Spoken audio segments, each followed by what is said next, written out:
You just clicked a button. To you, it felt instantaneous.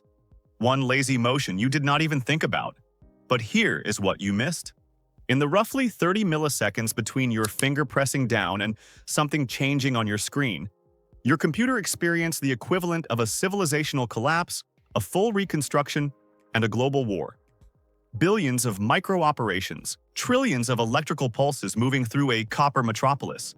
If you could slow it all down and watch it 1 nanosecond at a time, it would look less like a computer processing a command, and more like an entire planet waking up, fighting an empire and building a futuristic city from scratch, before your eyelid finished closing.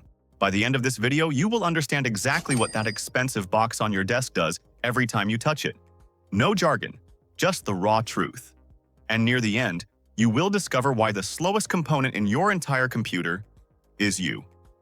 It all begins in the physical world, with metal, plastic, and your hand.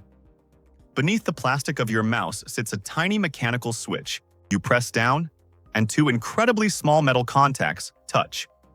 A circuit closes. Electrons suddenly have an open highway to follow. But right here, at the very first millisecond, we hit a physical problem most people have never heard of. Metal is elastic. When 2 microscopic pieces of metal slam into each other, they do not just touch and stay still. They bounce. They vibrate, hitting each other and separating dozens of times in a single millisecond.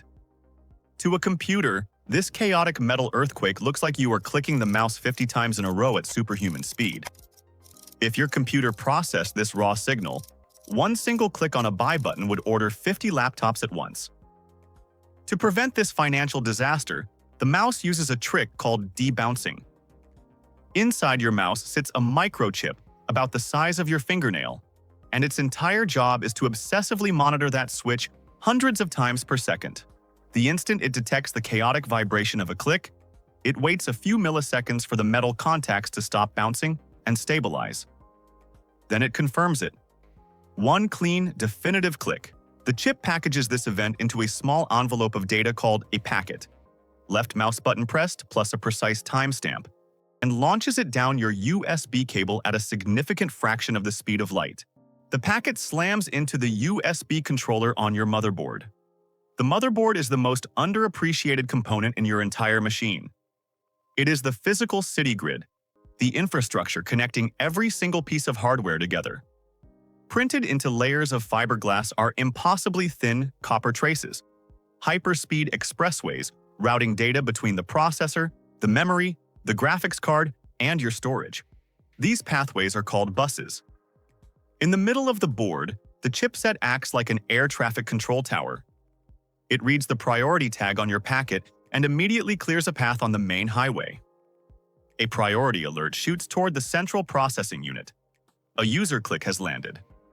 But before the processor can do any heavy math, the signal hits a massive wall of software. The operating system, the absolute supreme ruler of the computer. The hardware signal shoves all background work aside by firing an interrupt request. It is exactly what it sounds like. A digital bouncer clearing a path through a crowded room. The operating system marks its exact place in memory, like a dog-eared page in a textbook, and pivots entirely to your click.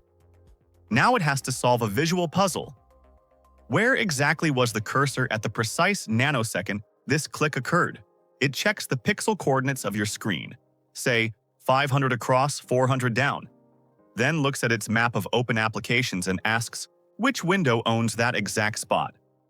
Once it identifies the owner, it forwards the event. Attention, web browser. The user just clicked the blue button inside your window. Turn your gears. Now the application demands massive processing power from the CPU. And here is the thing. The CPU is not one giant brain. It is a tightly run, unforgiving corporate committee made of billions of microscopic transistors working in 3 departments. First, the control unit, the highly stressed traffic cop standing in the middle of a chaotic intersection. It does not do math. It manages. It reads the incoming instructions, decides which components need to activate, and barks orders at the rest of the chip. Second, the arithmetic logic unit, the ALU, the hyper-caffeinated math genius of the computer. Addition, subtraction, logical comparisons, all so fast that the human concept of thinking does not even apply. You feed it two binary numbers, and before the question is fully asked, the answer already exists on the other side.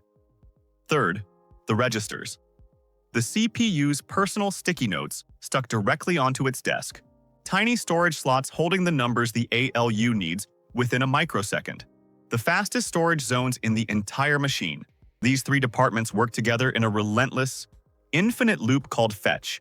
Fetch the instruction, decode what it wants, execute the math. Then, without a single pause, again. This loop is the fundamental heartbeat of all modern digital reality. A drummer hitting the drum 4 billion times every single second.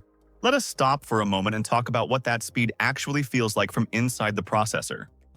Your CPU runs at 4 GHz, 4 billion clock cycles per second. One single cycle lasts a quarter of a nanosecond, a billionth of a second. A normal blink of your eye takes about 300 milliseconds. It feels completely instant. You do not even register that it happened. But during that one forgettable movement of your eyelid, the processor completes roughly 1.2 billion clock cycles.